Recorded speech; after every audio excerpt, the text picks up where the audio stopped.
وما لكم لا تقاتلون في سبيل الله والمستضعفين من الرجال والنساء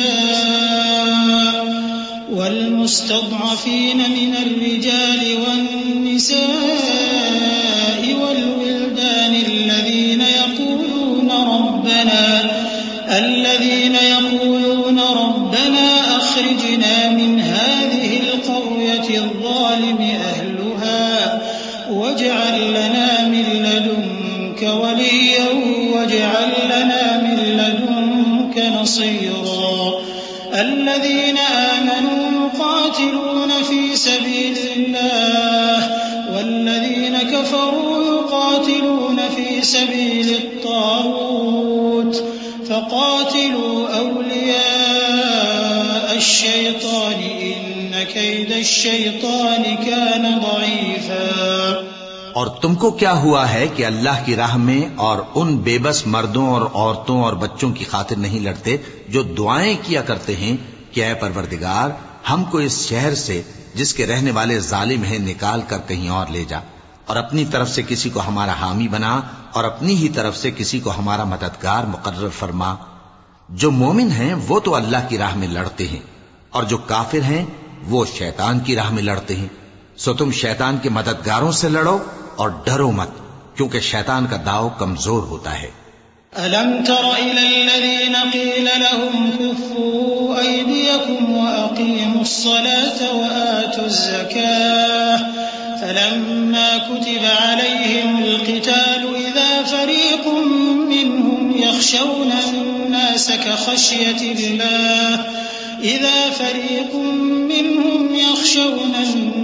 كَخَشْيَةِ اللَّهِ أَوْ أَشَدَّ خَشْيَةً وَقَالُوا رَبَّنَا لِمَ كَتَبْتَ عَلَيْنَا الْقِتَالَ لَوْلَا أَخَّرْتَنَا إِلَى أَجَلٍ قَرِيبٍ قُلْ مَتَاعُ الدُّنْيَا قَلِيلٌ وَالْآخِرَةُ خَيْرٌ لِمَنِ اتَّقَى وَلَا تُظْلَمُونَ فَتِيلًا أَيْنَمَا تَكُونُوا يُدْرِككُّمُ الْمَوْتُ وَلَوْ كُنتُمْ فِي بُرُوجٍ مُشَيَّدَةٍ وَإِن تُصِبْهُمْ حَسَنَةٌ يَقُولُوا هَٰذِهِ مِنْ عِندِ اللَّهِ وَإِن تُصِبْهُمْ سَيِّئَةٌ يَقُولُوا هَٰذِهِ مِنْ عِندِكَ قُلْ كُلٌّ مِّنْ عِندِ اللَّهِ فَمَا لِهَٰؤُلَاءِ الْقَوْمِ لَا يَكَادُونَ يَفْقَهُونَ حَدِيثًا۔ بھلا تم نے ان لوگوں کو نہیں دیکھا جن کو پہلے یہ حکم دیا گیا تھا کہ اپنے ہاتھوں کو جنگ سے روکے رہو اور نماز پڑھتے اور زکوٰۃ دیتے رہو، پھر جب ان پر جہاد فرض کر دیا گیا تو بعض لوگ ان میں سے لوگوں سے یوں ڈرنے لگے جیسے اللہ سے ڈرا کرتے ہیں، بلکہ اس سے بھی زیادہ، اور کہنے لگے کہ اے اللہ تو نے ہم پر جہاد جلد کیوں فرض کر دیا، تھوڑی مدت اور ہمیں کیوں مہلت نہ دی؟ اے پیغمبر ان سے کہہ دو کہ دنیا کا فائدہ بہت تھوڑا ہے اور بہت اچھی چیز تو پرہیزگار کے لیے نجات آخرت ہے، اور تم پر دھاگے برابر بھی ظلم نہیں کیا جائے گا۔ اے جہاد سے ڈرنے والو تم کہیں رہو، موت تو تمہیں آ کر رہے گی، خواہ مضبوط قلعوں میں رہو۔ اور ان لوگوں کو اگر کوئی فائدہ پہنچتا ہے تو کہتے ہیں یہ اللہ کی طرف سے ہے، اور اگر کوئی مصیبت پہنچتی ہے تو اے پیغمبر تم سے کہتے ہیں کہ یہ آپ کی وجہ سے ہمیں پہنچی ہے۔ کہہ دو کہ رنج و راحت سب اللہ ہی کی طرف سے ہے۔ ان لوگوں کو کیا ہو گیا ہے کہ بات بھی نہیں سمجھ سکتے؟ ما أصابك من حسنة فمن الله وما أصابك من سيئة فمن نفسك وأرسلناك للناس رسولا وكفى بالله شهيدا من يطع الرسول فقد أطاع الله ومن تولى فما أرسلناك عليهم حفيظا ويقولون طاعة فإذا برزوا من عندك بيت طائفة منهم غير الذي تقول والله يكتب ويكتب ما يبيتون فأعرض عنهم وتوكل على الله وكفى بالله وكيلا۔ اے آدم زاد، تجھ کو جو فائدہ پہنچے وہ اللہ کی طرف سے ہے، اور جو نقصان پہنچے وہ تیری ہی شامت اعمال کی وجہ سے ہے۔ اور اے نبی، ہم نے تم کو لوگوں کی ہدایت کے لیے پیغمبر بنا کر بھیجا ہے، اور اس بات کا اللہ ہی گواہ کافی ہے۔ جو شخص رسول کی فرما برداری کرتا ہے تو بے شک اس نے اللہ کی فرما برداری کی، اور جو نافرمانی کرے تو اے پیغمبر تمہیں ہم نے ان کا نگہبان بنا کر نہیں بھیجا۔ اور یہ لوگ منہ سے تو کہتے ہیں کہ آپ کی فرما برداری دل سے منظور ہے، مگر جب تمہارے پاس سے چلے جاتے ہیں تو ان میں سے بعض لوگ رات کو تمہاری باتوں کے خلاف مشورے کرتے ہیں، اور جو مشورے یہ کرتے ہیں اللہ ان کو لکھ لیتا ہے۔ سو ان کا کچھ خیال نہ کرو اور اللہ پر بھروسہ رکھو، اور اللہ ہی کافی کارساز ہے۔ افلا يتدبرون القرآن ولو كان من عند غير الله لوجدوا فيه اختلافا كثيرا وإذا جاءهم أمر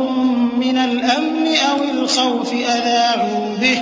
ولو ردوه إلى الرسول وإلى أولي الأمر منهم لعلمه الذين يستنبطونه منهم ولولا فضل الله عليكم ورحمته لاتبعتم الشيطان إلا قليلا فقاتل في سبيل الله لا تكلف إلا نفسك وحرض المؤمنين عسى الله أن يكف بأس الذين كفروا والله أشد بأسا وأشد تنكيلا من يشفع شفاعة حسنة يكن له نصيب منها ومن يشفع شفاعة سيئة يكن له كفل منها وكان الله على كل شيء مقيتا۔ بھلا یہ قرآن میں غور کیوں نہیں کرتے؟ اگر یہ اللہ کے سوا کسی اور کا کلام ہوتا تو اس میں وہ بہت سا اختلاف پاتے، اور جب ان کے پاس امن یا خوف کی کوئی خبر پہنچتی ہے تو اسے مشہور کر دیتی ہیں، حالانکہ اگر اس کو پیغمبر اور اپنے ذمہ داروں کے پاس پہنچاتے تو تحقیق کرنے والے اس کی تحقیق کر لیتے، اور اگر تم پر اللہ کا فضل اور اس کی مہربانی نہ ہوتی تو چند آدمیوں کے سوا تم سب شیطان کے پیرو ہو جاتے۔ سو اے پیغمبر، اللہ کی راہ میں لڑو، تم اپنے سوا کسی کے ذمہ دار نہیں ہو، اور مومنوں کو بھی ترغیب دو، قریب ہے کہ اللہ کافروں کی لڑائی کو بند کر دے، اور اللہ شدید ترین جنگ کرنے والا ہے اور سزا دینے کے لحاظ سے بھی بہت سخت ہے۔ جو شخص نیک بات کی سفارش کرے تو اس کو اس کے ثواب میں سے حصہ ملے گا، اور جو بری بات کی سفارش کرے اس کو اس کے عذاب میں سے حصہ ملے گا، اور اللہ ہر چیز پر قدرت رکھتا ہے۔ وَإِذَا حُيِّيتُم بِتَحِيَّةٍ فَحَيُّوا بِأَحْسَنَ مِنْهَا أَوْ رُدُّوهَا إِنَّ اللَّهَ كَانَ عَلَى كُلِّ شَيْءٍ حَسِيبًا۔ اللَّهُ لَا إِلَٰهَ إِلَّا هُوَ لَيَجْمَعَنَّكُمْ إِلَىٰ يَوْمِ الْقِيَامَةِ لَا رَيْبَ فِيهِ وَمَنْ أَصْدَقُ مِنَ اللَّهِ حَدِيثًا۔ فَمَا لَكُمْ فِي الْمُنَافِقِينَ فِئَتَيْنِ وَاللَّهُ أَرْكَسَهُم بِمَا كَسَبُوا أَتُرِيدُونَ أَن تَهْدُوا مَنْ أَضَلَّ اللَّهُ وَمَن يُضْلِلِ اللَّهُ فَلَن تَجِدَ لَهُ سَبِيلًا وَدُّوا لَوْ تَكْفُرُونَ كَمَا كَفَرُوا فَتَكُونُونَ سَوَاءً فَلَا تَتَّخِذُوا مِنْهُمْ أَوْلِيَاءَ حَتَّى يُهَاجِرُوا فِي سَبِيلِ اللَّهِ فَإِن تَوَلَّوْا فَخُذُوهُمْ وَاقْتُلُوهُمْ حَيْثُ وَجَدتُّمُوهُمْ وَلَا تَتَّخِذُوا مِنْهُمْ وَلِيًّا وَلَا نَصِيرًا۔ اور جب تم کو کوئی دعا دے تو جواب میں تم اس سے بہتر کلمے سے اسے دعا دو یا انہی لفظوں سے دعا دو، بے شک اللہ ہر چیز کا حساب لینے والا ہے۔ اللہ وہ معبود برحق ہے کہ اس کے سوا کوئی عبادت کے لائق نہیں، وہ قیامت کے دن تم سب کو ضرور جمع کرے گا، اور اللہ سے بڑھ کر بات کا سچا کون ہوگا؟ اب کیا سبب ہے کہ مسلمانوں تم منافقوں کے بارے میں دو گروہ بن گئے ہو، حالانکہ اللہ نے ان کو ان کے کرتوتوں کے سبب اوندھا کر دیا ہے؟ کیا تم چاہتے ہو کہ جس شخص کو اللہ نے گمراہ رہنے دیا ہے اس کو رستے پر لے آؤ، اور جس شخص کو اللہ گمراہ رہنے دے تم اس کے لیے کبھی بھی رستہ نہیں پاؤ گے؟ وہ تو یہ چاہتے ہیں کہ جس طرح وہ خود کافر ہیں اسی طرح تم بھی کافر ہو کر سب برابر ہو جاؤ۔ تو جب تک وہ اللہ کی راہ میں وطن نہ چھوڑ جائیں ان میں سے کسی کو دوست نہ بنانا۔ اگر ترک وطن کو قبول نہ کریں تو ان کو پکڑ لو اور جہاں پاؤ قتل کر دو، اور ان میں سے کسی کو اپنا رفیق اور مددگار نہ بناؤ۔ إلا الذين يصلون إلى قوم بينكم وبينهم ميثاق أو جاءوكم حصرت صدورهم أن يقاتلوكم أو يقاتلوا قومهم ولو شاء الله لسلطهم عليكم فلقاتلوكم فإن اعتزلوكم فلم يقاتلوكم وألقوا إليكم السلم فما جعل الله لكم عليهم سبيلا ستجدون آخرين يريدون أن يأمنوكم ويأمنوا قومهم كلما ردوا إلى الفتنة أركسوا فيها فإن لم يعتزلوكم ويلقوا إليكم السلم ويكفوا أيديهم فخذوهم واقتلوهم حيث ثقفتموهم وأولئكم جعلنا لكم عليهم سلطانا مبينا۔ مگر جو لوگ ایسے لوگوں سے جا ملے ہوں جن میں اور تم میں صلح کا عہد ہو، یا اس حال میں کہ ان کے دل تمہارے ساتھ یا اپنی قوم کے ساتھ لڑنے سے بھنچ رہے ہوں، تمہارے پاس آ جائیں تو اور بات ہے، اور اگر اللہ چاہتا تو ان کو تم پر غالب کر دیتا تو وہ تم سے ضرور لڑتے۔ پھر اگر وہ تم سے کنارہ کشی کریں یعنی تم سے نہ لڑیں اور تمہاری طرف صلح کا پیغام بھیجیں تو اللہ نے تمہارے لیے ان پر زبردستی کرنے کی کوئی سبیل مقرر نہیں کی۔ تم کچھ اور لوگ ایسے بھی پاؤ گے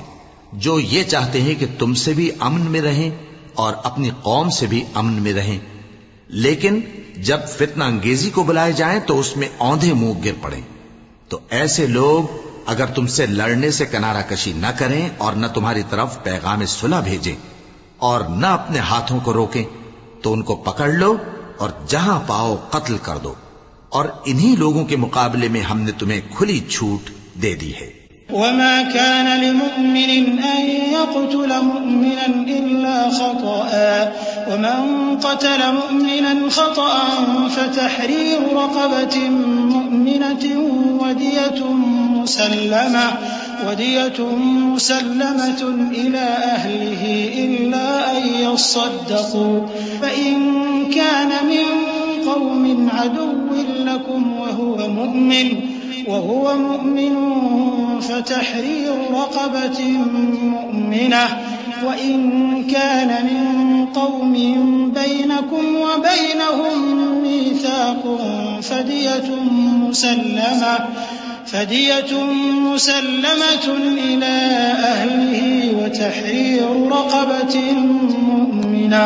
فمن لم يجد فصيام شهرين متتابعين توبة من الله وكان الله عليما حكيما